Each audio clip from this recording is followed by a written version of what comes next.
आप देख रहे हैं MP7 न्यूज़। सच तो सच है, हर खबर सत्यता पर आधारित। देखते रहिए MP7 न्यूज़। नमस्कार, मैं हूं शिवानी धाकड़। आप देख रहे हैं लाखों दर्शकों की पसंद MP7 news web and YouTube news channel. देखिए प्रदेश स्तर की ताज़ा बड़ी खबरें। जयपुर धोरारी धरती कहे जाने वाला राजस्थान ऐतिहासिक किलों व हवेलियों और अपने खान पान की वजह से देशी विदेशी सैलानियों में अपनी खासी पहचान रखता है। यही वजह है कि न्यू ईयर सेलिब्रेशन के लिए एक हॉट टूरिस्ट डेस्टिनेशन रहा है, जहां हजारों की संख्या में पर्यटक नए साल का स्वागत करने पहुंचते हैं। लेकिन इस बार कोरोना के चलते लगाए गए नाइट कर्फ्यू ने नए साल के जश्न को फीका कर दिया है। डिस्काउंट ऑफर देने के बावजूद यहां होटलों में बुकिंग 20 से 30% रह गई है। यहां टूर प्रोग्राम बनाकर घूमने पहुंचने वाले पर्यटकों को निराशा हाथ लग रही है। शाम 7 बजे ही बाजार बंद होने और रात 8 बजे नाइट कर्फ्यू की वजह से पर्यटकों को कमरों में बंद रहने को मजबूर होना पड़ रहा है।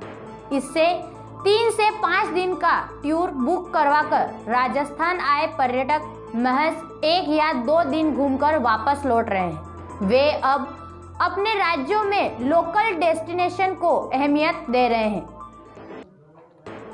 चंडीगढ़ हरियाणा में नगर निकाय चुनाव परिणाम आज आ जाएंगे। सुबह 8 बजे से मतगणना जारी है।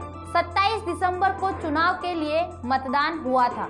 राज्य चुनाव आयोग के निर्देश पर संबंधित जिला प्रशासन ने सुरक्षा व्यवस्था के पुख्ता प्रबंध किए हैं। सोनीपत, पंचकुला व अंबाला नगर निगम, रेवाड़ी नगर परिषद, सांपला, धारूहेड़ा और उकलाना नगर पालिका के चुनाव हुए हैं। मेयर, नगर परिषद व नगर पालिका अध्यक्ष का सीधा चुनाव हुआ है। वहीं सत्ता पाने की लालसा किस कदर दिलों पर छाई हुई है, इसका अंदाजा इसी बात से लगता है कि गिने चुने 3 महानगरों में हो रहे मेयर चुनाव के लिए 37 लोग और 4 नगरों की पालिका के पालक बनने के लिए भी 53 उम्मीदवारों के बीच मुकाबला है।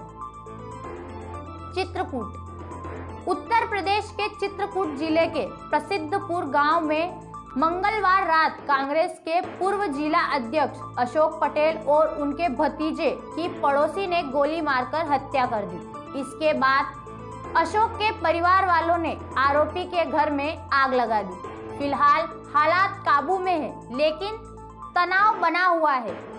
फरार आरोपी की गिरफ्तारी के लिए पुलिस लगातार दबिश दे रही है। मंगलवार रात करीब 10 बजे आरोपी कमलेश रेकवार अशोक पटेल के घर के सामने जाकर शराब पीने लगा और गाली गलौज शुरू कर दी।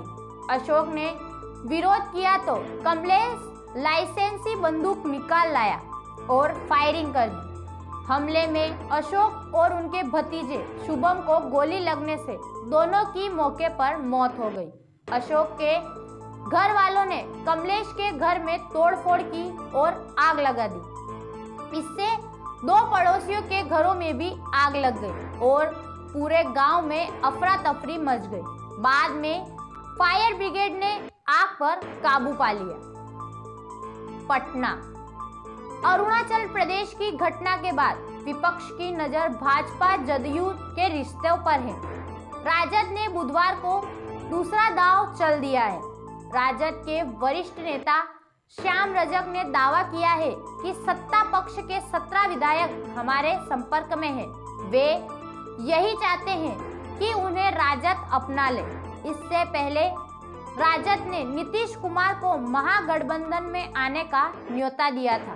पूर्व विधानसभा अध्यक्ष उदय नारायण चौधरी ने कहा था कि नीतीश अगर तेजस्वी को समर्थन देकर मुख्यमंत्री बना दे तो विपक्ष उन्हें 2024 में प्रधानमंत्री पद के लिए समर्थन दे सकती है। बीजापुर छत्तीसगढ़ के बीजापुर में बुधवार सुबह डिफ्यूज करने के दौरान प्रेशर आईईडी में विस्फोट हो गया। इसकी चपेट में आकर एक सीएफ जवान घायल हो गया।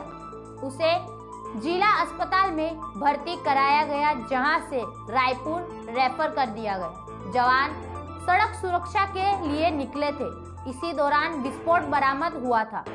घटना गंगालूर थाना क्षेत्र में हुई। इसकी पुष्टि एसपी कमल लोचन कश्यप ने की है। जानकारी के मुताबिक बुधवार सुबह करीब 8 बजे डीआरजी और छत्तीसगढ़ सुरक्षा बल सीएफ के जवान सड़क सुरक्षा के लिए निकले थे। इस दौरान बुर्जी और पुसनार के बीच जवानों को सड़क पर प्रेशर आईईडी लगा मिला। उसे डिफ्यूज करने के दौरान ब्लास्ट हो गया। इसकी चपेट में आकर सीएफ जवान रितेश पटेल गंभीर रूप से घायल हो गया। उसे हेलीकॉप्टर से रायपुर रेफर किया गया। नई दिल्ली। 3 नए कृषि कानूनों का विरोध कर रहे किसान और केंद्र सरकार के बीच 7वें दौर की वार्ता बुधवार दोपहर 2 बजे होगी। यह वार्ता 21 दिन बाद हो रही है, इसलिए सबकी नजरें इस पर हैं। संयुक्त किसान मोर्चा ने मंगलवार को बातचीत के लिए अपनी सहमति देते हुए सरकार को ईमेल भेजा। हालांकि इसमें किसानों ने फिर वार्ता के लिए अपना पुराना एजेंडा ही भेजा है। इसके बाद दिल्ली के नॉर्थ ब्लॉक में केंद्रीय गृह मंत्री अमित शाह, कृषि मंत्री नरेंद्र सिंह तोमर, रेल मंत्री पीयूष गोयल और उद्योग राज्य मंत्री सोम प्रकाश ने बैठक कर वार्ता की रणनीति बनाई। कृषि मंत्री शाह ने को बताया कि सरकार ने किसानों को क्या क्या प्रपोजल भेजे हैं और किसानों का क्या एजेंडा है। 2 घंटे चली बैठक में चर्चा हुई कि दोनों पक्षों के एजेंडे में जो अंतर है उन्हें कैसे कम किया जाए। अंत में तय हुआ कि सरकार पहले अपने पुराने प्रस्ताव पर मनाने व समझाने की कोशिश करेगी। बात नहीं बनती है तो कुछ और संशोधन के प्रस्ताव रखे जा सकते हैं। बैठक के बाद कृषि मंत्री नरेंद्र तोमर ने कहा कि उम्मीद है बातचीत सकारात्मक कदम के साथ आगे बढ़ेगी। ऐसा पूरा विश्वास है।